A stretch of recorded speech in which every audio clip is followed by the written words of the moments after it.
The Void, Series 1, Episode 2. Who the hell is Buck Rogers? Chapter 2. The Liberator emerged from the jump gate, having traversed the conduit from the previous system.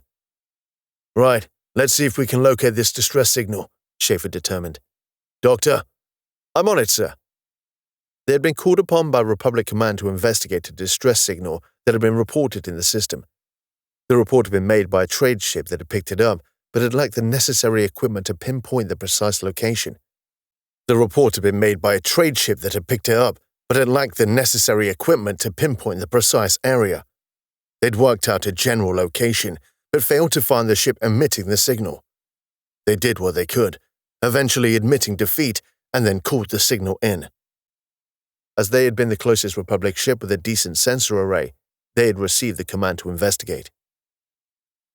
Distress signals were rare to come across, as only the largest ships had the power to send a signal any significant distance. Smaller ships had them, but the range was severely limited. It had only been pure chance this one had been picked up. In the unending depths of space, something that is abandoned has very little chance of ever being rescued. Even with a distress signal being broadcast, the chances are slim unless the vessel happens to be drifting close to established trade routes, and there so happens to be some form of sapience traversing that route. Then that abandoned vessel requires the curiosity, or mercy, of that intelligence, if it is to be reclaimed. For untold millennia, the detritus can drift through the void, preserved for eternity. They reported the signal near the gate, so we should be able to find it from here. I'm picking up a weak signal, Denham Richt announced. Should be able to home in on it shortly. Can we identify it at all? It's not a recognized distress signal, but it does repeat quickly and have all of the characteristics of one. Try the historical data, Voight suggested. Whatever it is, they could have been drifting for a very long time. It was a reasonable assumption. A ship with a self-sustaining power supply could broadcast for an extremely long time. Many emergency responses concluded with the discovery of a ship adrift for centuries, so much so that the idea of calling them emergencies was often questioned. But it was far for them to decide this. Duty demanded a response, for lives could be at stake, and a slow response could prove fatal for the occupants of a stricken vessel. It's not dissimilar to an ancient Hela distress signal. Hela, Schaefer exclaimed.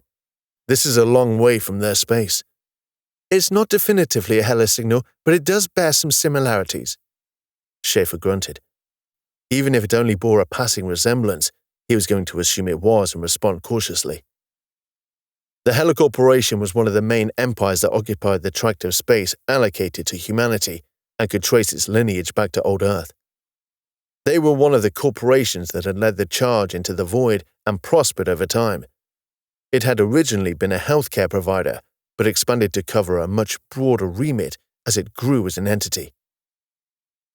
It was several minutes before Denham Richt could locate the source. Found it. I'm feeding the coordinates into the Navicon. It's just a short slide away. Pilot to Wimmy. Plot a course and take us there. Yes, sir. Kane's voice spoke throughout the massive ship, warning of the immediate slide. With the course charted, the slide was engaged, lasting only a few seconds. It still took them a vast distance away from the gate, but still relatively close, cosmologically speaking. Can you pinpoint the ship? Just a moment, sir, Denham responded dismissively. Got it. Put it on the display, please. The main display surged into life, displaying the view outside of the ship. The source of the signal was helpfully indicated by round reticles, but it couldn't be physically seen yet. Unusual, Denham remarked. What is? It appears to be some form of satellite rather than a ship. Do we know its origin? It doesn't match any current known manufactured satellite, Hannah Ilias stepped in, searching historical data for a possible match. Life signs? Voight queries. There's a definite biomass on the ship, but it's hard to be certain what it is, Denham mused. There's something alive on there, in any respect. Rescue protocols, Captain, Voight hinted. Not just yet. Let's see if we can learn a bit more first. If the life signs are faint, then time may be of the essence here. I'm aware of that, Commander. but you know I don't like unknown quantities." "Oh my," Denham exclaimed calmly. "Doctor?"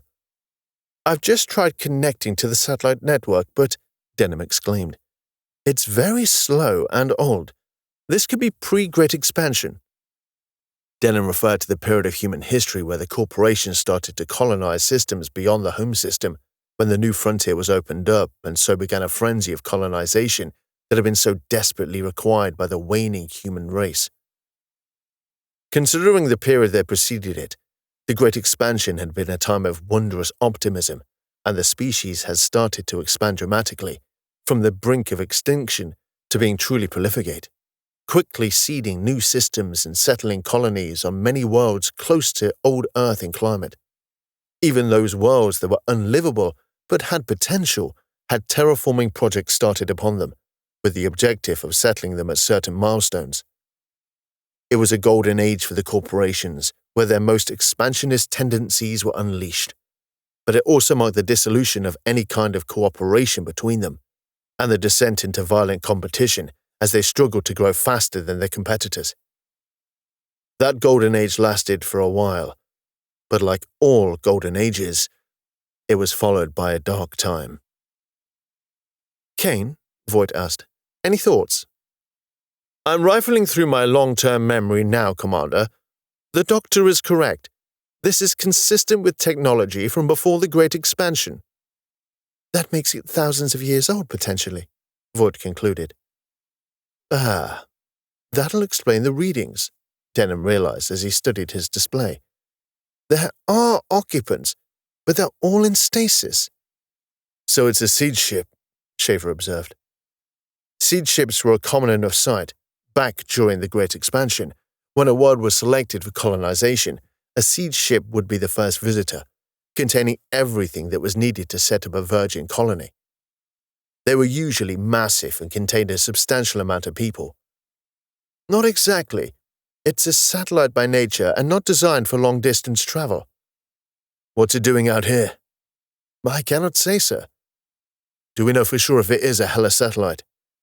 "It is a Hela satellite, Captain, but it is one from the corporation's early days," Kane added. "No sign of any hostile activity on board, sir. All the crew appear to be in stasis, none awake." "Okay then, go to the rescue protocols. Deploy the tug drones and bring us in closer. Let's narrow the gap between us." Tug drones were a distinctive form of drone that were built for hauling ships. Their body mass was almost entirely engine, and they were deployed in swarms to latch onto a craft and act as surrogate engines. "Captain, given the age of the satellite and the fact that the crew are all in stasis, and probably have been for a very long time, I suggest we implement additional quarantine procedures. We have no idea what kind of diseases they could be harboring that we might not have an immunity to." "Good thinking, Doctor," Schaefer praised. "Kane, can you please inform Dr. Takumi to implement a quarantine zone, please?" "Yes, sir. May I inquire which hangar?" "Hannah, how big is the satellite? Will it fit in our hangars?" "No, sir. It will be able to attach to one of the gantries next to Alpha Hangar, though." "Alpha Hangar gantry it is," Schaefer decided. "Kane, are you able to access the network core?"